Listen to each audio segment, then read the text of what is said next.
Good afternoon, ladies and gentlemen. Absolutely delighted to welcome you here. A special thank you to Alma Gildenhorn. Thank Alma and Joe for their sponsorship of our monthly book series. And, you can't hear me in the back. They'll turn out the microphone a little bit. I think we're all set now. This is a historic book talk here because it's actually the last one we're going to have at these offices. I think some of you are aware the Institute is moving to new digs a few blocks away in the West End.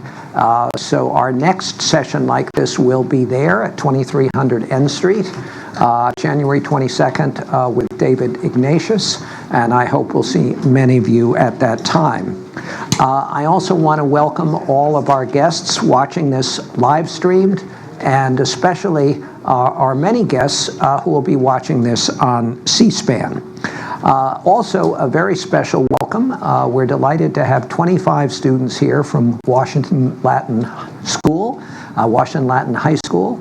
And I think, and I was discussing this with Bob Dallek just earlier, how appropriate it is to have a group like this, because as he notes in the preface to this absolutely remarkable book, in this time of demoralization, and despite the many fine biographies, to which, by the way, he gives enormous and clear and explicit credit in this book, that there is a concern that the younger generation with limited knowledge of American history is increasingly unaware of what Franklin Roosevelt did for the nation and for the world, and also, incidentally, to demonstrate what great presidential leadership is like and to rekindle faith in young people in the belief that such leadership is possible.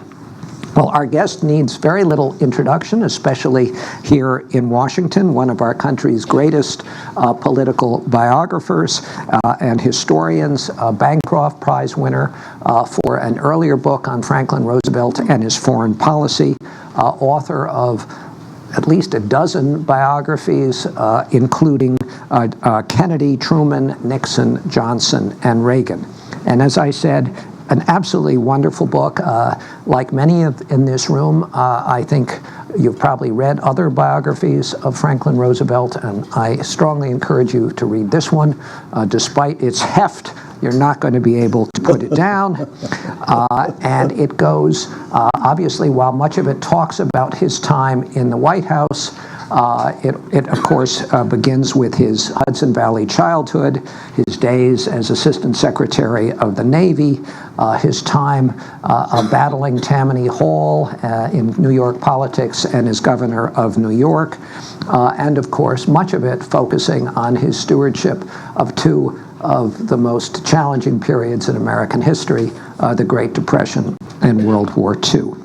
So let's start with what I alluded to with respect to these high school students. Why another biography of Franklin Roosevelt? Sure. Well, let me first say, Elliot, how much I appreciate that nice introduction. And it makes me think of one I received a number of years back when I was lecturing in the Soviet Union. My host on that occasion, who I like to think had an imperfect command of English, introduced me by saying, Professor Dallek is the author of several distinguished works. They're the kinds of books that once you put them down, you can't pick them up again.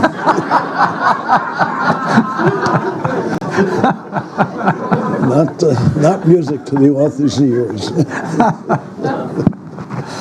And also, I can't resist saying that here we are at this historic moment when this will be the last of these sessions in this room. And it reminds me of some people who occasionally say to me, so you're in history? And I say, well, not yet. Anyway, to get back to your question,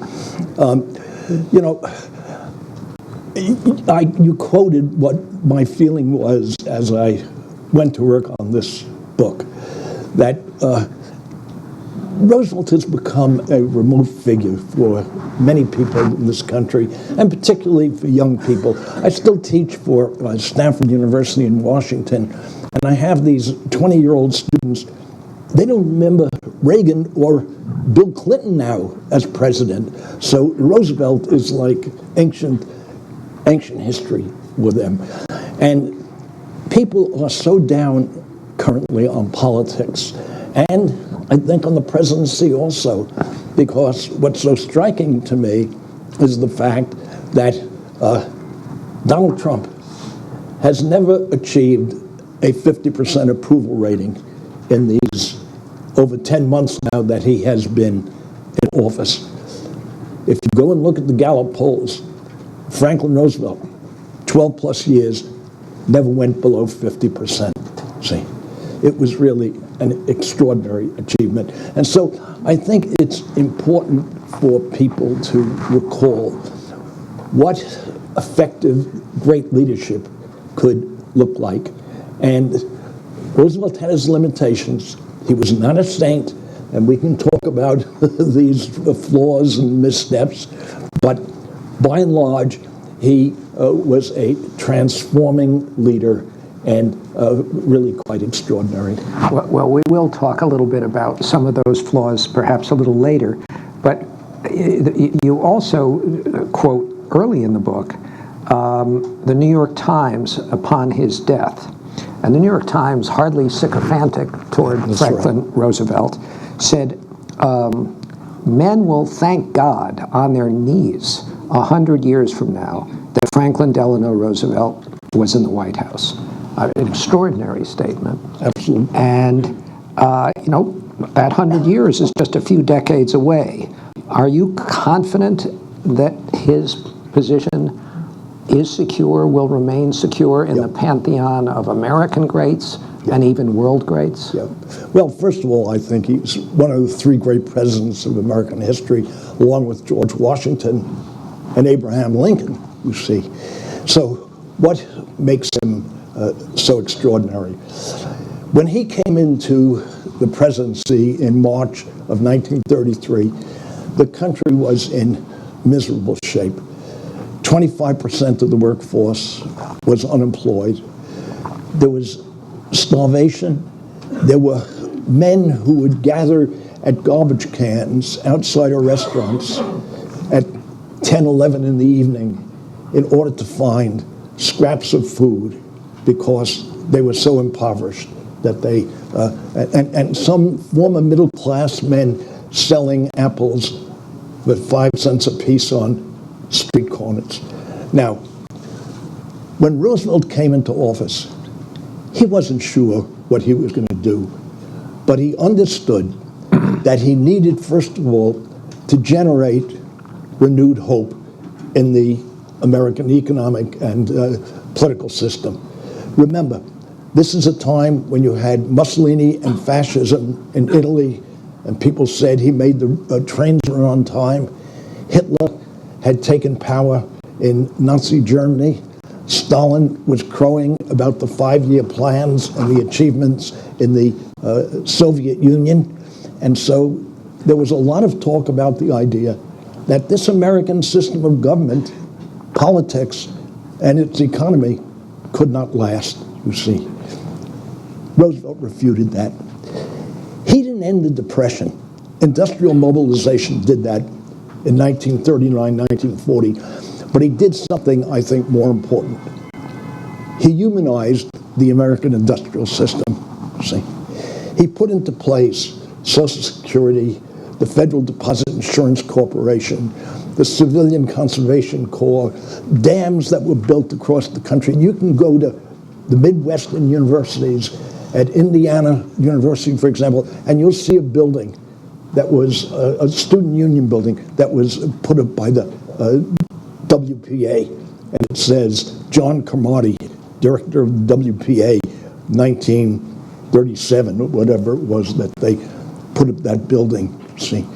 But he created a base, a floor, with unemployment insurance and Social Security, and a sense that people should be the great priority of the economic system in this country. And it's worked ever since. Who would take away Social Security now? Maybe Donald Trump. No, I didn't say that.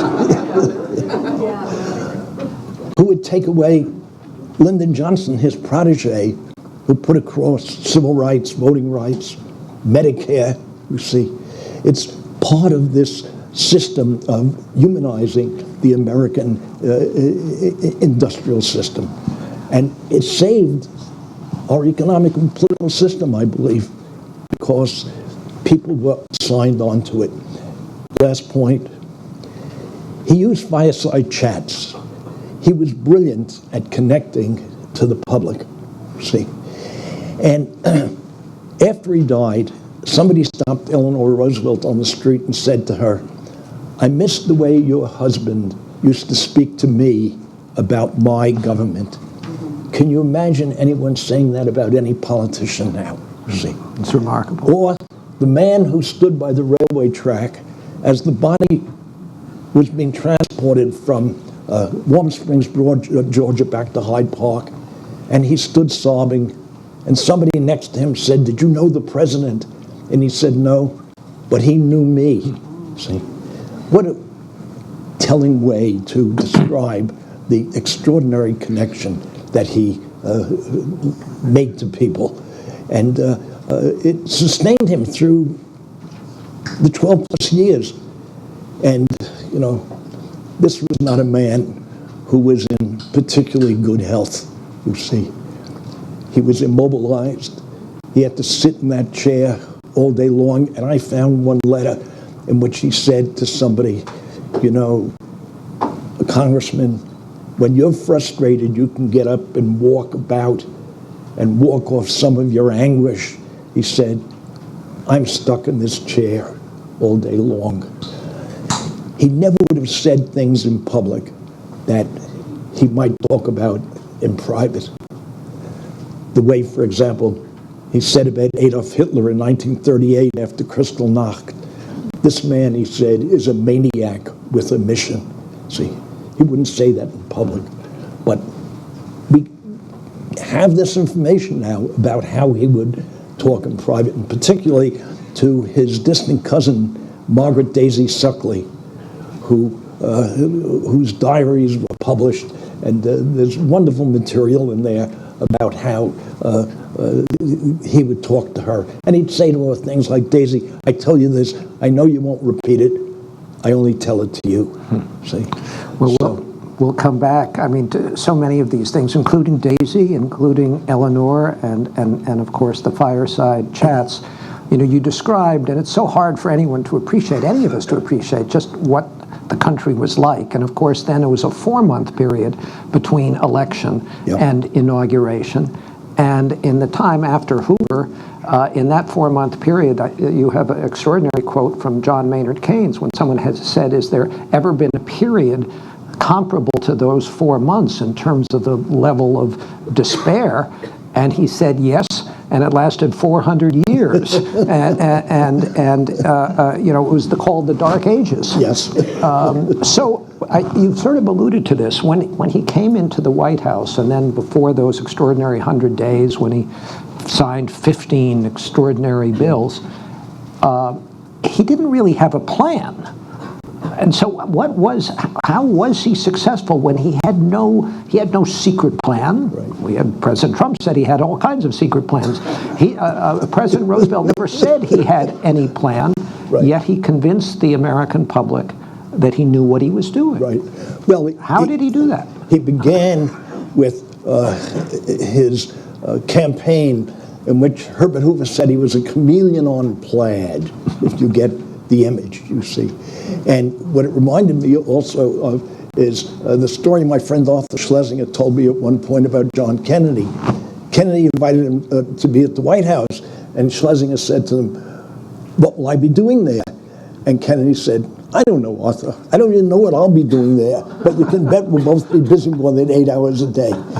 And it was an honest statement because they were pragmatists. They were people who responded to shifts and maneuvers and changes and also he was a brilliant politician in the sense that he could manipulate. There was a certain deviousness to him.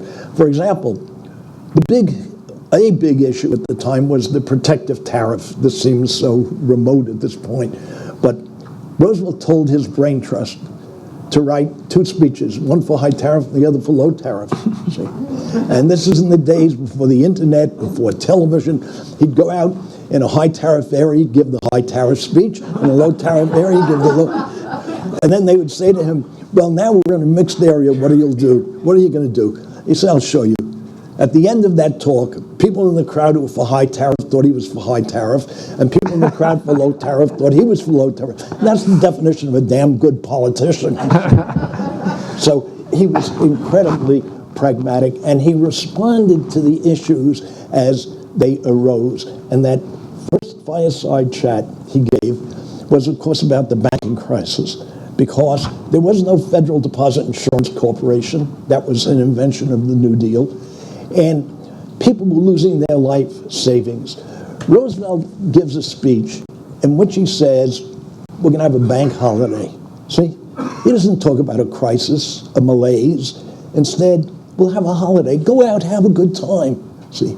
And Walter Lippmann, the great columnist, said overnight the mood in the country had shifted, that there was an increase in hope and expectation that the system of ours would sustain itself. Yeah, that was 1929, and it was also probably the first time that most Americans ever heard the voice of a president. That's right. I mean, at that time, of course. Yes. The Aspen Institute, among many other things, we focus on leadership and what it takes to be a great leader. And one of the things that's remarkable about, one of the many things remarkable about Roosevelt is how he managed to balance attacks. He was attacked on all sides. He was attacked from the left, he was attacked from the right. Most of the newspapers in the country were against him. America had this extraordinary antipathy to collectivization or fear of socialism. And you also describe something that I think many of us think is new. You describe a deep cultural divide between urban and rural America, between modernists and fundamentalists. Yes. How did he find common ground and get to that kind of popularity? Elliot, it's really such a good point, because he was mindful of the divide in the country.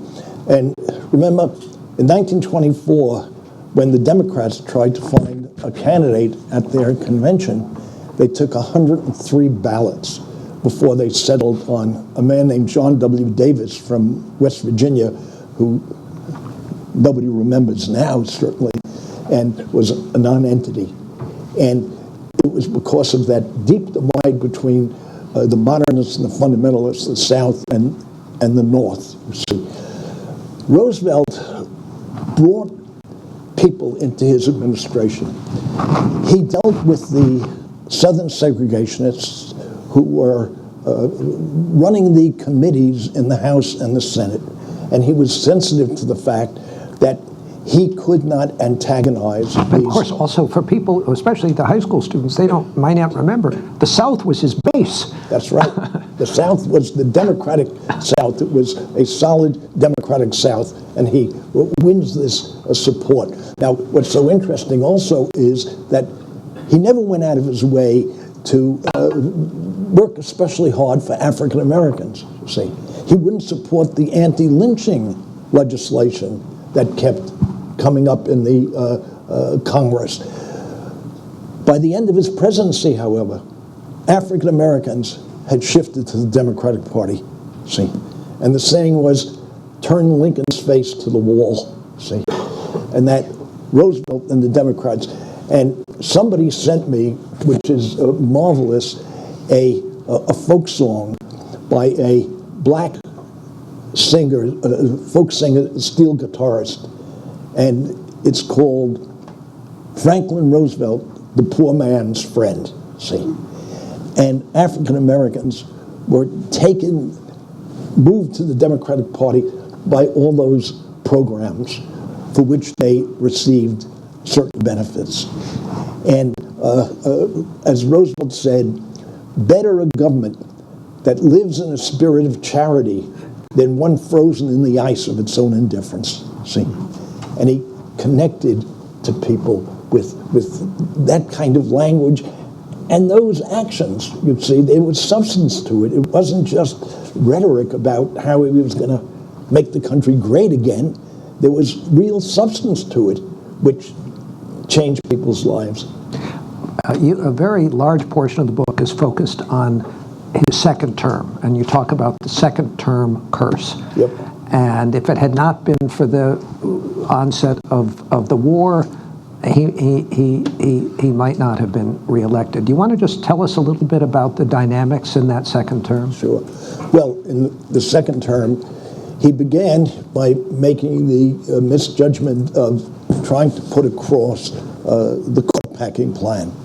And it never went through. This was because the Supreme Court was invalidating many of the key elements of the New Deal, and he thought of what can I do to prevent. He was afraid that the court would invalidate all of it. Exactly, and that the New Deal would be vetoed, so to speak, by the Supreme Court, and particularly the AAA, the Agricultural Adjustment Administration, and the NIRA, the National Industrial Recovery Act, and he was worried that this could, and he wanted to put liberal justices on the bench who would then vote in support of these New Deal measures.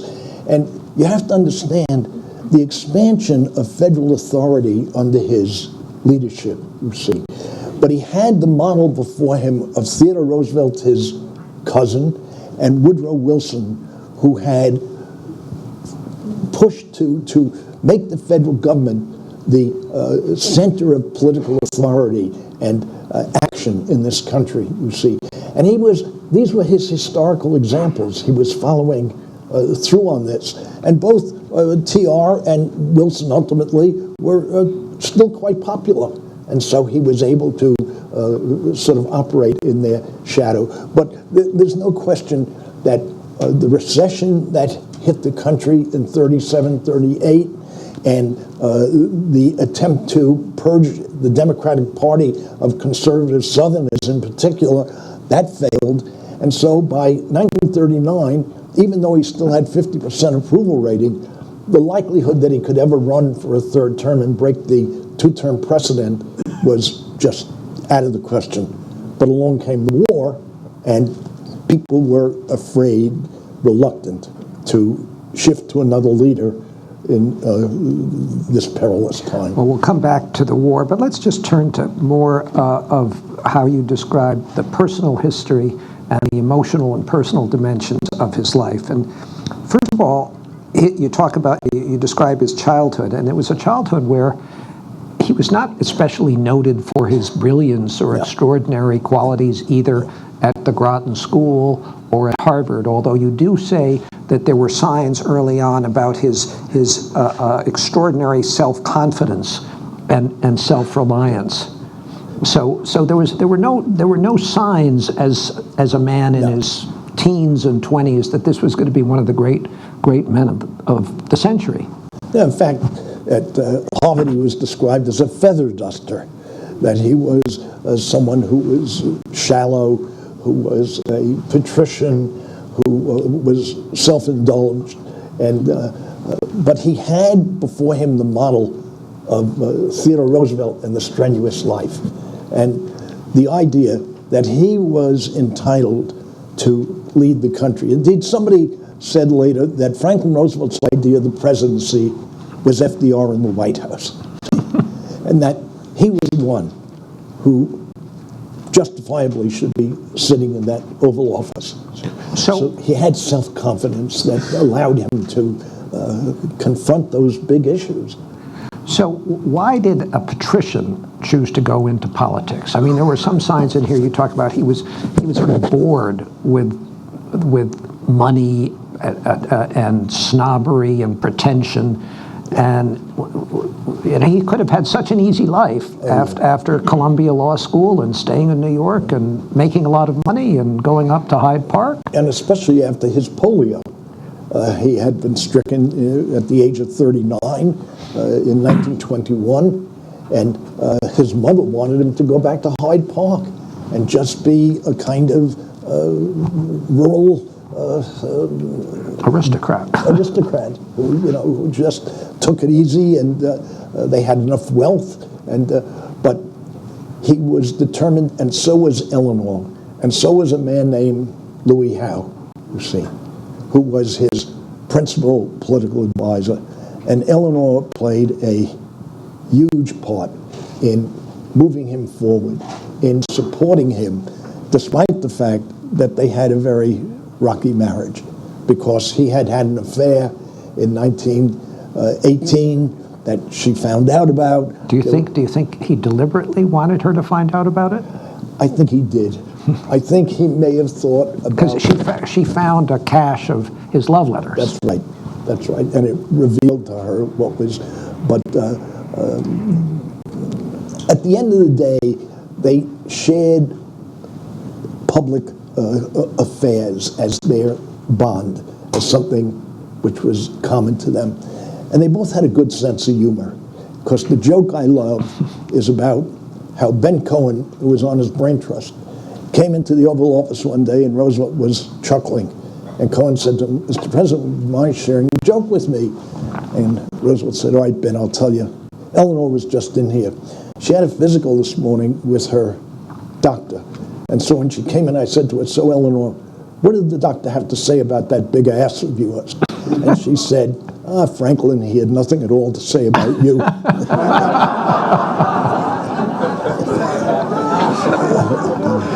He loved it.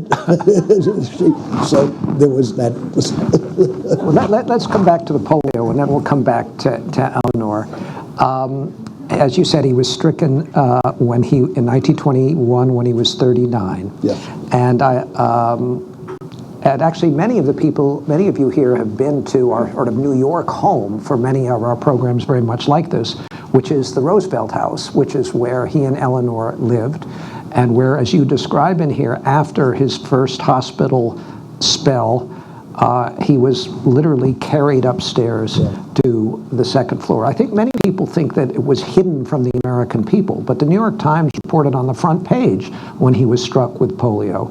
But for much of the rest of the career, there was very little mention of this. And just talk to us a little bit about how that was staged, how important that was to him. He never even revealed, I discovered reading the book, never ever mentioned anything about his disability until, I think, in his last term, or very, very late in his life. And at that point, you described that it was too painful for him even to stand with crutches. Yeah. Well, he was, he hid the extent to which he was disabled, see. And there are no surviving photographs of him during the presidency demonstrating his paralysis, his immobility, see. They did that on purpose, because what he understood was that when he came to the presidency, people knew that he had had polio, but they thought he had recovered.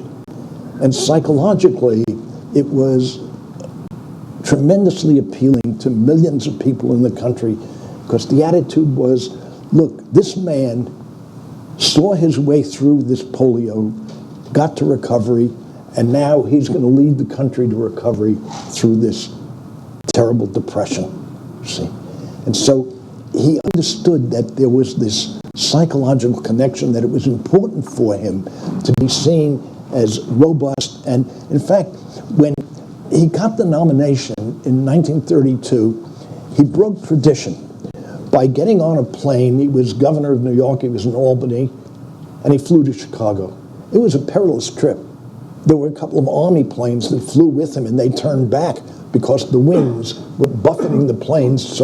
But he went forward, and he landed in Chicago, and he was also, in essence, trying to demonstrate to the public, don't worry about my physical health.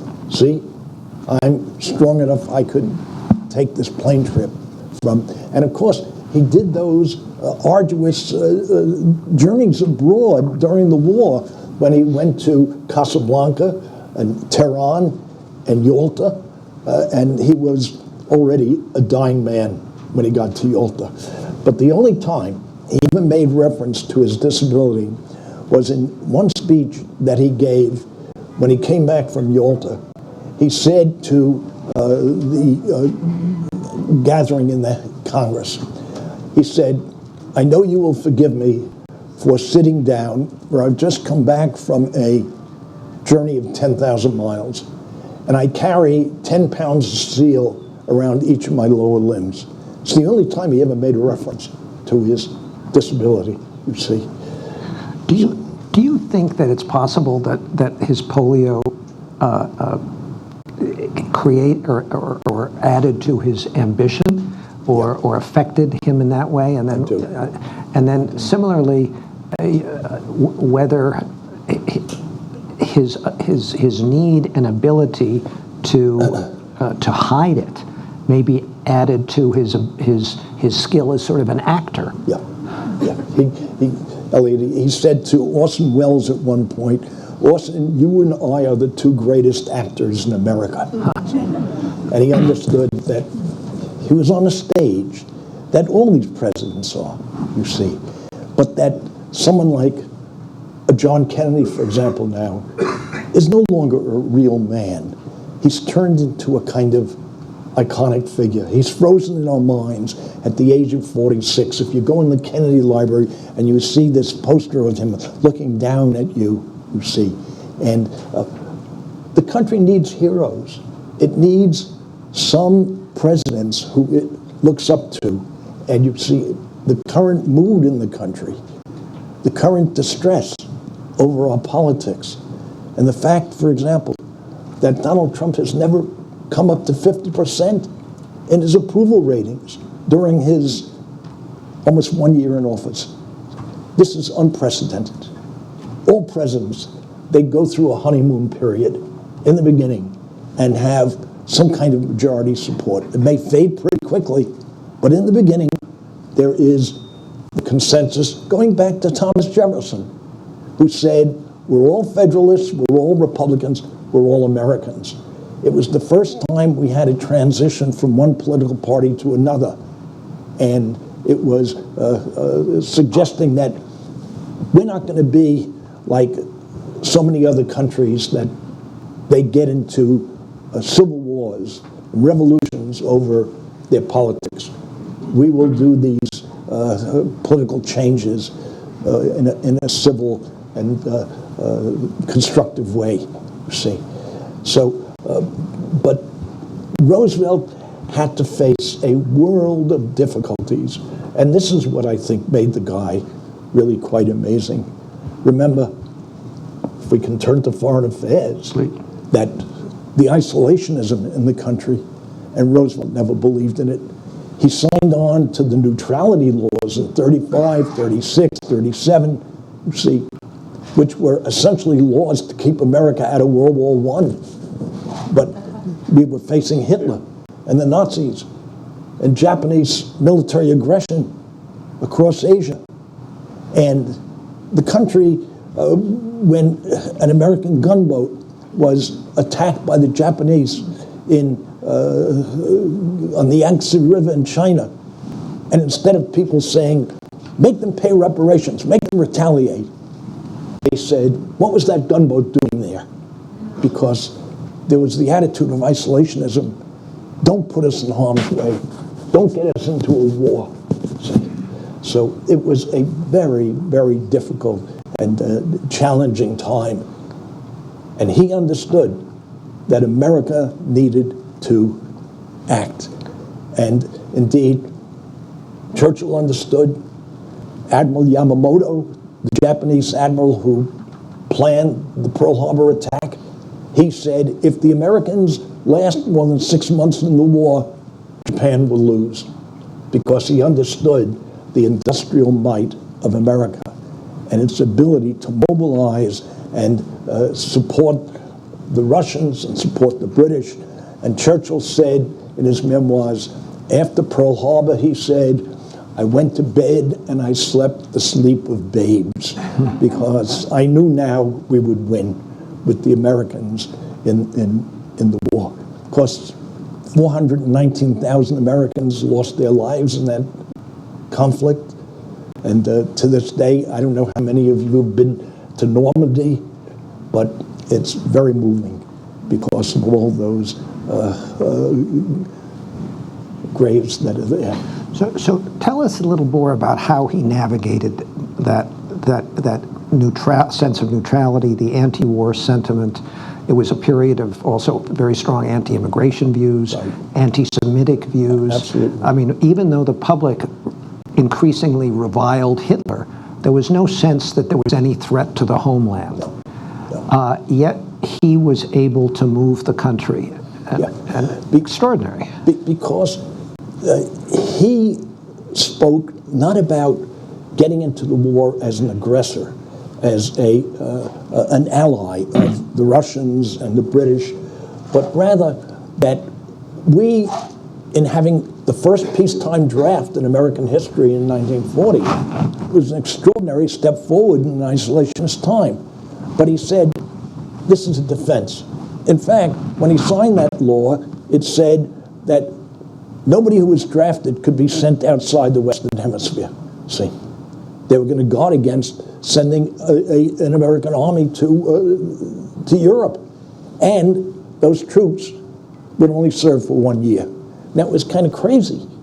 You drafted them. At the end of the year, you were going to release all of these men, and once again, you'd go back. In fact, this was a time when Sweden, Switzerland had bigger land armies than the United States, because we were essentially, we had maneuvers in 1940 in upstate New York, and they gave broomsticks and pitchforks to the guys and said, go out in the field, pretend this is a rifle. And they took milk trucks and wrote T-A-N-K on a piece of cardboard and put it under the windshield and said, pretend this is a Panzer tank coming at you, you see. That was how denuded the military was at the time. But he talked about defense. And of course, forever after, in that 1940 campaign, when he's running for a third term against Wendell Willkie, and he says repeatedly, we will not go to war unless we're attacked by a foreign nation. But in the final speech he gave, October 31, he dropped, unless we're attacked by a foreign nation. He made a blanket promise. And of course, after that, forever thereafter, he was attacked. And there was a famous book by a man named Charles Tansel at Georgetown University called Backdoor to War. See, how Roosevelt, and of course there were all those allegations about Pearl Harbor, because Pearl Harbor was a godsend. It allowed us to go into the war as a unified nation, you see. People said, Roosevelt knew it was coming. It's nonsense. Would he have left so much of the fleet at Pearl Harbor to be attacked? He could have had a couple of ships there if he knew the attack were coming, but to have left so much of the fleet and so many men vulnerable, close to 3,000 Americans were killed in that attack. There's a brilliant book by a woman named Roberta Wohlstetter called Pearl Harbor Warning and Decision, about the real surprise that occurred at Pearl Harbor, because we couldn't imagine that the Japanese could carry it off. In fact, naval intelligence at the time said they don't have planes that can make more than a 300-mile round trip off of an aircraft carrier. They get within 300 miles, we'll detect them. They had changed the engines on those planes, they could do a 500-mile round trip. They don't have torpedoes that could work in the shallow depths of Pearl Harbor, which, of course, they had changed the torpedoes so they did work in the shallow depths of Pearl Harbor. And indeed, there were 3 guys sitting at a radar station, which the British had given us, you see radar, up in northern Oahu Island, and all these dots are coming across the screen, which is on the morning December 7th, and they said, what's this? Maybe it's the B-17s that are being flown in from San Francisco. They called down to headquarters, and they said, the damn thing's probably broken, shut it down. See? And of course, it was the Japanese planes coming off those aircraft carriers and bombed the hell out of American facilities there. And, you know, the sentiment against intervention was so strong. I mean, you talked earlier about how he sometimes spoke privately in ways that he never would publicly. You describe in here how he referred to Lindbergh, the great American hero, as a Nazi, Yes. and as someone who was just essentially parroting Goebbels' propaganda. Without question. And similarly, when Eleanor Roosevelt came to him about the fact that there were 80 Portuguese Jews who in 1940 had gotten to Norfolk, Virginia, and they were trying to come into the United States. And the Assistant Secretary of State was a man named Breckinridge Long, who was an anti-Semite and a fierce opponent of any kind of relaxation of the immigration rules. And she went to Franklin. She said, "Franklin, let these people in. They are fleeing the Nazis," she said. And this Breckinridge Long, he's a fascist. And Franklin said to her, "Eleanor, you must not talk that way about him." And she said, "But he is." See? And Roosevelt was very cautious about how he dealt with this issue of the Holocaust. And not because he was ready to see Jews be killed off by the Nazis. He was horrified by what they were doing. But politically, domestically, the anti-immigration, anti-Semitic sentiment in the country was so powerful, he felt, that it took Henry Morgenthau, his Secretary of the Treasury, who came to him in '44 and said, "You'll lose New York if you don't do something about rescuing the Jews who are trying to escape the Nazis." And he sets up the War Refugee Board. But they only saved a couple of thousand people. And they sent them to Oswego, New York, upstate New York, you see. And of course, in that sense, Roosevelt never lived down the shadow that, and again, not because he was in any way at all content to see Jews. Could he have bombed the trains going into Auschwitz? Well, that was what was complained, that he didn't bomb the railway lines into Auschwitz, and that, of course, railway lines were the easiest thing to repair in that war, and that the Nazis would have, because the Nazis were so intent on exterminating the Jews that even as they were losing the war in the last year, they kept using, sending people to death camps instead of using them for factory work to produce munitions, because Hitler and the Nazis were so intent on, cleaning out the Jews of Europe, killing them. So now we're in the war. How was Roosevelt as a war tactician?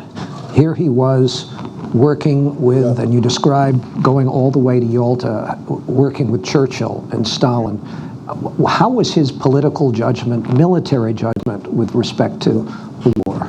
Well, it was, I think, very impressive, because when he got into the war, public opinion in this country was very eager to fight the Japanese first. There was rage against Japan for the surprise attack. And as Roosevelt said, a date that will live in infamy. And people felt that intensely. And while they hated Hitler and the Nazis, they wanted to fight Japan first. Roosevelt and Churchill understood that the wisest strategy was to defeat Hitler and the Nazis first, because they represented the greatest threat. And that once you defeated Hitler and the Nazis, Japan would succumb of its own limitations, you see. Now, of course, Roosevelt signed on when Einstein wrote to him urging that they do the research to try and split the atom and ultimately build an atomic bomb. Roosevelt signed on to that. And the question has always been asked, would Roosevelt have used the atomic bomb against Japan? And I think without question, you see. They invested a couple of $1 billion in building that, and they were going to use it. And remember also that they saw the atomic bomb as a more efficient way of what they had already been doing. the firebombings of Tokyo, the firebombing of Dresden, in which 35 and 40,000 people perished, you see. It took hundreds of planes delivering massive amounts of incendiary bombs. But the attitude was, if you could do this with one plane dropping one bomb, absolutely. And they were fearful that thousands of Americans would perish in an invasion of Japan. And so I think there's just no question that Roosevelt would have used that atomic bomb as Truman did. You've referred already to a few of the low points, perhaps, whether he could have done more about Eastern European Jews, yes, the Supreme Court packing, whether he could have done more about civil rights, anti-lynching legislation.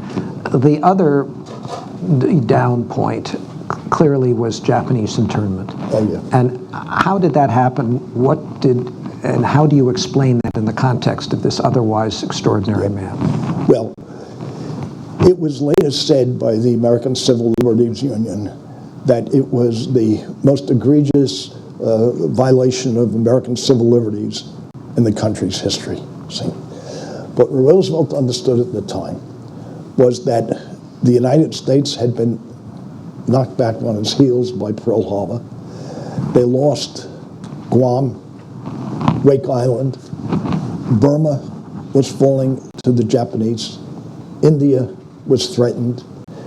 They were fearful that they needed to stop the tide of Japanese advance across the Pacific. But because Roosevelt wanted to make Europe first, he also needed some psychological blows to strike against the Japanese that would boost opinion and feeling in the United States. They did two things. The Doolittle raid on Tokyo, see, it didn't do significant military damage to them, but it humiliated the Japanese, who had promised their populations that the Americans would never strike the home islands, see. And reporters asked Roosevelt, where did those planes come from? He said, oh, from Shangri-La, which of course was a mythical place in a novel in the 1940s, you see.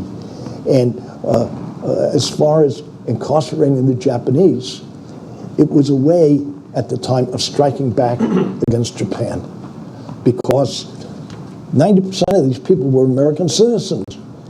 Later, though, Roosevelt had the good sense to let them enlist in the army, and that Japanese-American unit fought its way up the boot in Italy and distinguished itself in combat, winning numerous medals. And the same thing with African Americans, because they were segregated in the Navy.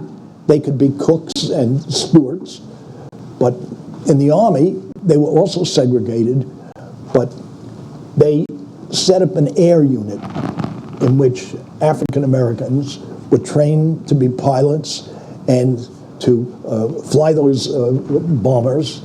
And Eleanor Roosevelt went down to Tuscaloosa, Alabama, where they were training, and she rode in a plane with one of these crews, you see. And they were complaining because they didn't send them into combat. And she pressured, and Roosevelt pressured the Army. They sent them into combat, and they compiled a record that was superior to any other air unit in that war, see. Shooting down more Nazi planes, you see, winning more medals, and so, you know, it was kind of sub rosa. It was the hidden side of what they were doing. But still, you know, you can't say that, you know, he was heroic in getting up there and saying, let's do the right thing, because after all, we're fighting for equal rights and against the kind of barbarism that the Nazis are engaged in. So you spend some time describing his medical history with polio. You also are quite candid about his final decline, yeah. Which was also hidden to most Americans. Yeah. And the first signs for his aides were around the time of his fourth inauguration. I think just across DuPont Circle was Eleanor Roosevelt was when she received news of his death. She was just at a club meeting right on the circle here, and what was it, April 12th. So how seriously ill was he at the end of his third term, and what did the people around him think? Well, he was quite ill, and beginning in 1940, when he sat in his dining room at Hyde Park, receiving the results of the election on ticker tapes and radio, and he was with his Secret Service agent, and he suddenly broke out in a cold sweat and was in terrible pain. And he said to the Secret Service agent, "Close the door and don't let anyone in." And the man said, "Not Mrs. Roosevelt?" He said, "I told you no one." He was having an angina attack. And there were a series of episodes after that in which at points he'd lie on the floor writhing in pain over these angina attacks. And he was suffering the beginnings of congestive heart failure. We have his blood pressure readings, which were on the moon, that they'd get readings of 210 over 180 or something, which I'm sure most of this audience knows what that means. Anyway, by the time he got to 1944, there were serious questions about whether he could ever possibly get through a fourth term. He knew his health wasn't great, and he told this Daisy Suckley that what he thought to do was he'd run again because the public wanted him to be president until the war ended. If the war were over, I don't think he would have run again because the public was ready to move on. The way they were with Churchill at Potsdam, the war was over, and they kicked him out of the prime ministership, you see. Anyway, he runs again because the war is still on, and he told Daisy that what he thought of doing was resigning after 1 year and heading an international peace organization and turning the office over to Harry Truman. See, so he understood, but when he got to Yalta in February 1945, Churchill's physician, Lord Moran, wrote in his diary, "The president is suffering from hardening of the arteries of the brain. He'll be dead in 3 months' time." And he called it right on the mark, see. So also, I think what Roosevelt believed was hundreds of thousands of people, millions of people were perishing in this conflict. And if I were going to die, it was part of what the whole war was about. Thank you. It's just past 1. We have some time left. As we always do, we want to turn to the audience. Remember, this is being taped, so if you could wait for a microphone, and I will move around. First, the gentleman in the third row, if you could wait for the microphone. And a short question, and we'll continue. Bob, without the attack on Pearl Harbor, how would Roosevelt have got us into the war? Say again?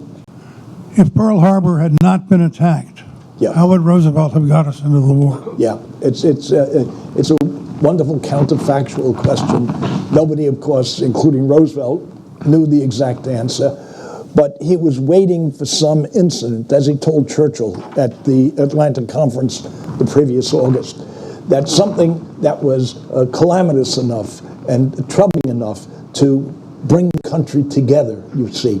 So I think he would have waited a while, but I don't know, maybe it would have taken something that a reverse in Russia, a reverse in Britain, something that would have triggered a feeling that the Nazis might win if we don't step in.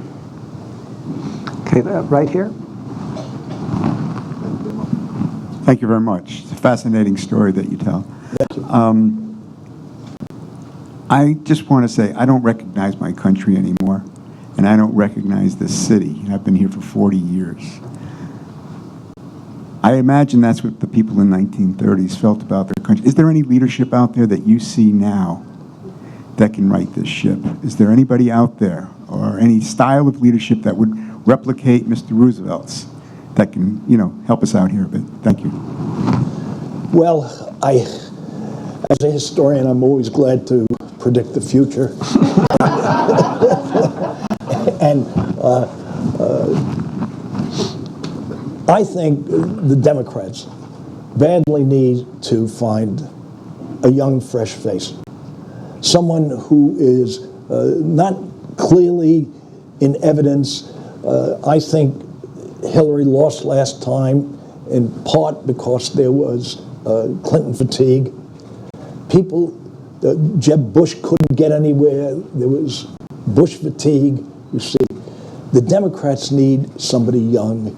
And also, if Trump makes it through the next 3 years and is foolish enough to run again, I think the Democrats will have a superb chance to win. Who will emerge? I think we need to look at what's going to happen in 2018. See, that hopefully someone may emerge. I've seen the governor of the state of Washington. He's essentially an unknown at this point. But the way Obama, came forward and emerged, the way Jimmy Carter came forward and emerged. So I don't know who it's going to be,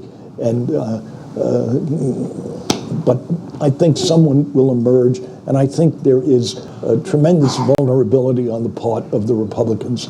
And if they pass this tax bill now, it's just going to add to the sense of grievance, and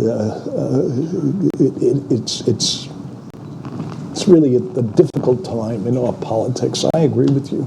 Gentleman in the back. Who do you think was more liberal, Eleanor or FDR? And other than Eleanor being his eyes and ears in the public, how did she contribute to some of the great progressive policies that were passed? Yeah, well, I think there's no question that Eleanor was the voice to his left, as also Harold Ickes, who was the Secretary of the Interior. And he valued having them there because this was the way he balanced things. He had Henry Stimson and Frank Knoxon's cabinet, former Republicans. You see, he was always thinking about the political. For example, in 1944, he sent a man named Patrick Hurley to China as American ambassador. Patrick Hurley had been Herbert Hoover's Secretary of War. He was a conservative Oklahoma oil businessman, you see, and he did not know diddle about China. When he wrote to Chiang Kai-shek, he wrote him a note saying, "Dear Mr. Shek." And but Roosevelt had him there for political reasons, because he wanted him to work on a coalition government, because China was in danger, he felt, of going into a civil war.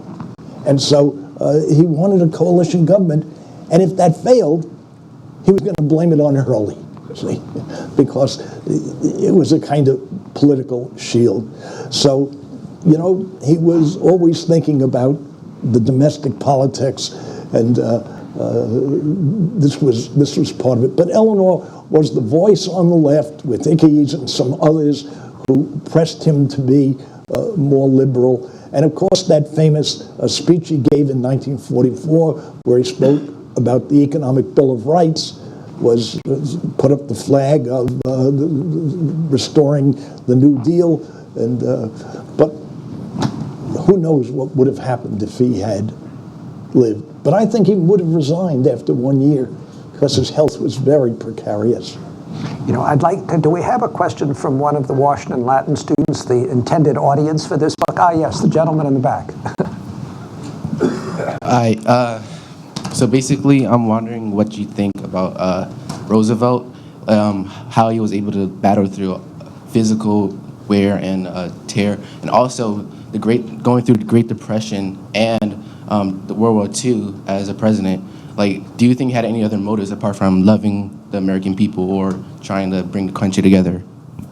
Yeah, I mean, I think he was always mindful of youth in the country and what the future would bring for young people.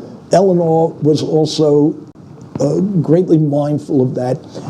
And his heir to this was Lyndon Johnson, one of his protégés. And Johnson became the head of the Texas NYA, the National Youth Administration. They had to have state directors. And Johnson became the most prominent and successful of the NYU directors. And Eleanor Roosevelt went down to Texas to see what he was doing, you see. And he would spend a night, for example, in a black college. He wanted to run for statewide office. If this were known at the time, he never could have run because it was a strictly segregated state and society, you see. So when Johnson got to the presidency, he, of course, did all sorts of things for the war on poverty, Great Society. He wanted to, education, federal aid to education was something that Kennedy favored and then Johnson had passed. These are legacies from Franklin Roosevelt, you see. And telling tales out of school, I had dinner 5 times with President Obama, not by myself, but with 8 other historians. He liked to talk to historians. And David Axelrod was at one dinner, and he was talking about the difficulty of enforcing the Affordable Care Act. And I said to him, David, I said, what you and the president should take comfort from is the fact that you are sustaining Franklin Roosevelt's New Deal in humanizing the American industrial system, in opening the way to medical care for all sorts of people who can't afford it, you see. But, you know, Arthur Schlesinger talked about the cycles of American history, and we go through these changes. It'll change again. It'll come back. Do you suspect there are dinners like that in this White House? No, and I wouldn't go anyway. In the front row, Garrett.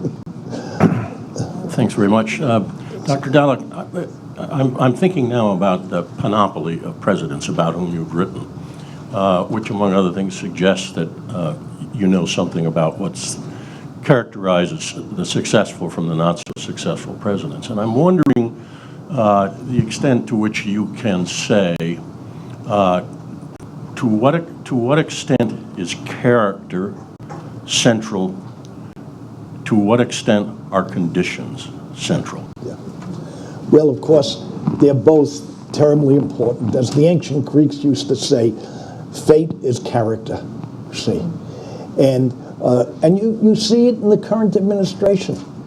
The guy, this Trump, is a man who is, I think, a malignant narcissist, and he's someone who is so self-absorbed, so preoccupied with himself and with the idea that people should see him as great. He can't move outside himself to see the larger picture.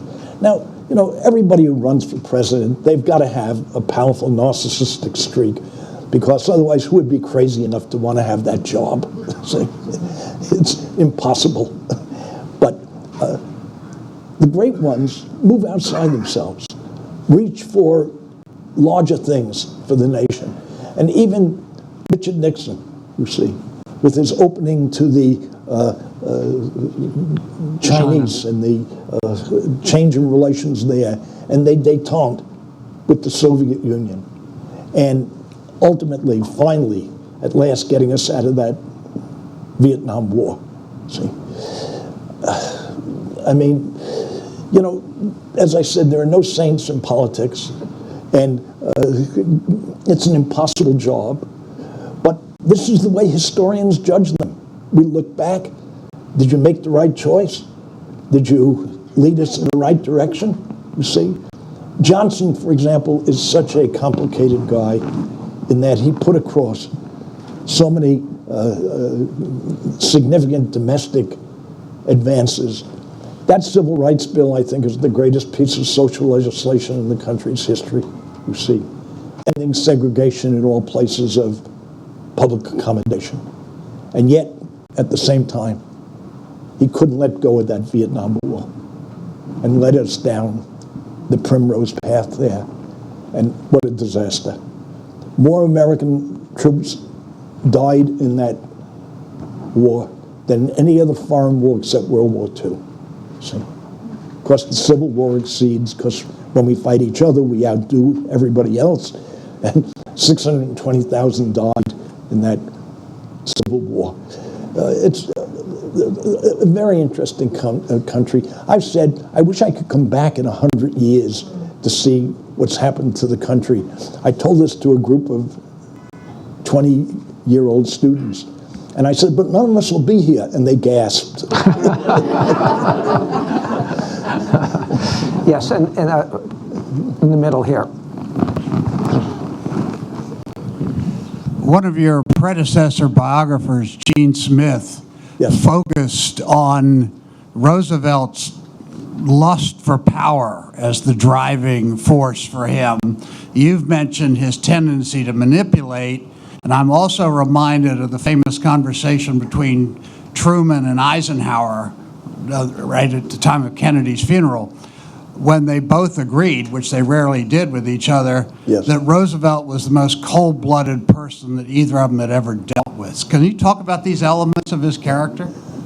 Of course.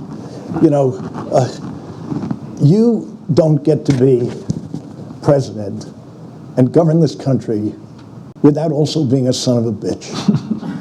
I mean, you got to be tough. You got to be prepared to step on toes and be, but the point is, how open are you about it? How do you deal with these things in a political way, in a way that creates an impression of you as, and not just an impression that because you are more humane, you see, than some of the others. I mean, it's an impossible job if you go back and look at the things that people have said about George Washington complained that I've been subjected to censures of the most unmerited kind. They called Jefferson the Antichrist. John Adams was called a hermaphrodite, half man, half woman, you see. I mean, they said of Roosevelt he was a demented cripple in a wheelchair, you see. Harry Truman said the White House was a gilded prison.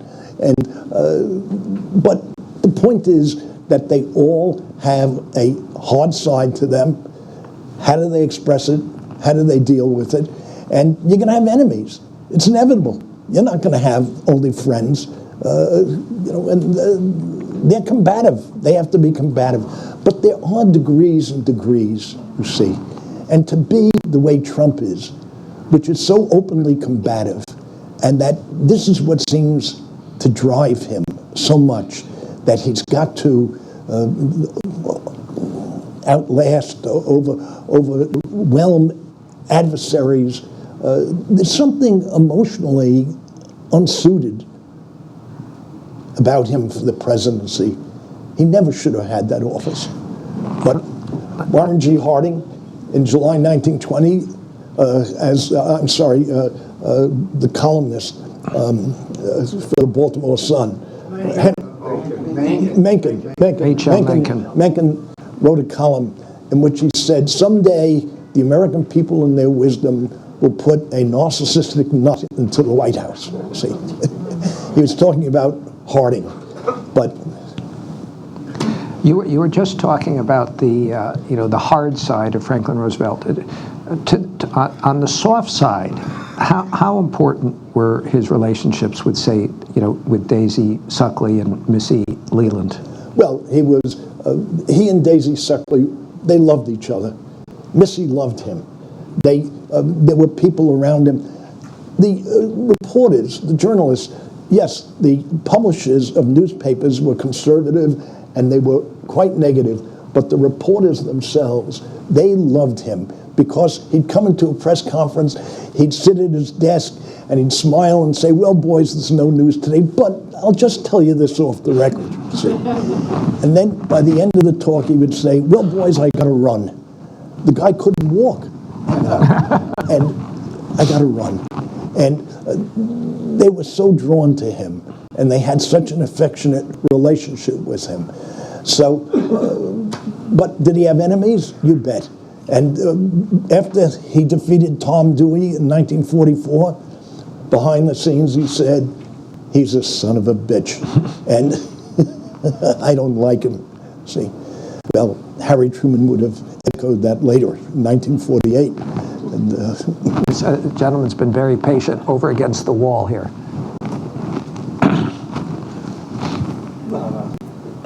Thank you. If you say that FDR was planning to leave office after 1 year in his fourth term, yeah. why did he pick Harry Truman, who was considered a machine politician, and with whom he didn't share much information, including the Manhattan Project? Well, they said of Harry Truman, he was the second Missouri Compromise. that they had a fight in the Democratic Party between Henry Wallace on the left and Jimmy Burns on the right.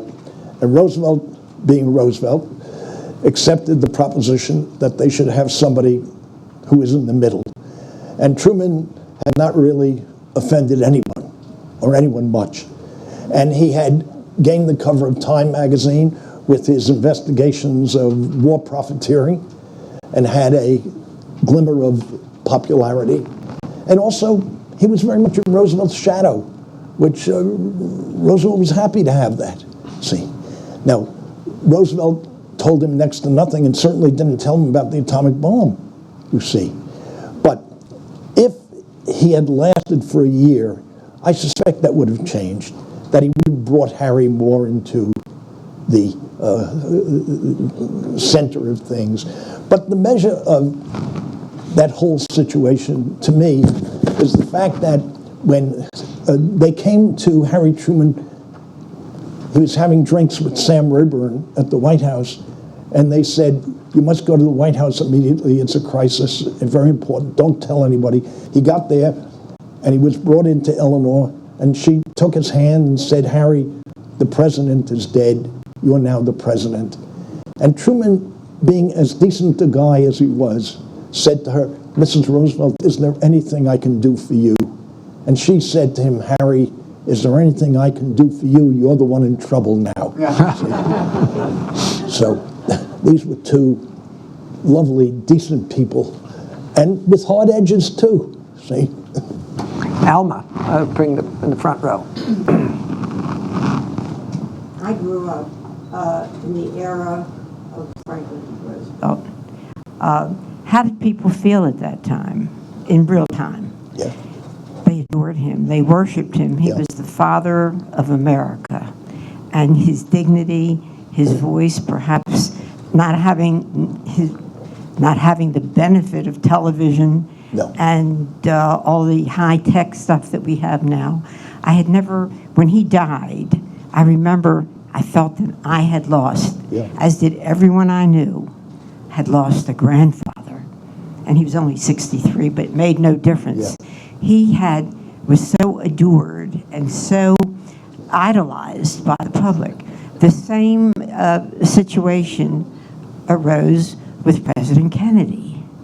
A new spirit of patriotism, of caring about America. How do you compare the two people? Because it was a phenomenon. It was love. It was patriotism. It was devotion. What was it about those two men that captured an entire nation? I think what was so important was that they saw these men as patriotic leaders, as people who were concerned to serve the well-being of the entire nation, that they were not held fast by special interests of any kind, you see, that they, and And they were believed. See, credibility, trust. They trusted them, that they were really on your side, as I told those two anecdotes.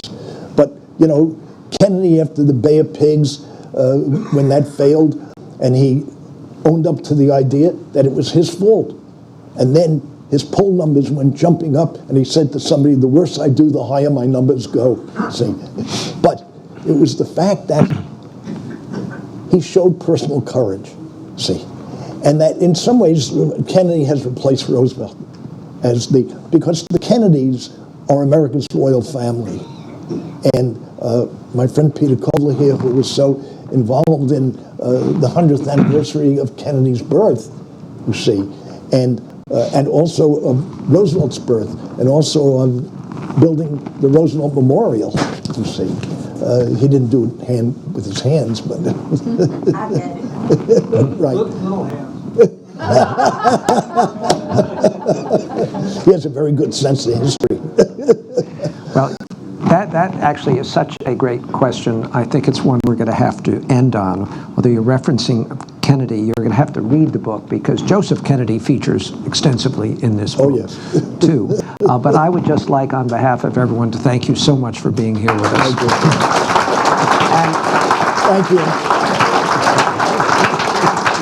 and he will be joining us outside to sign books, so I hope many of you, if you don't have it already, I promise you, you're going to love it.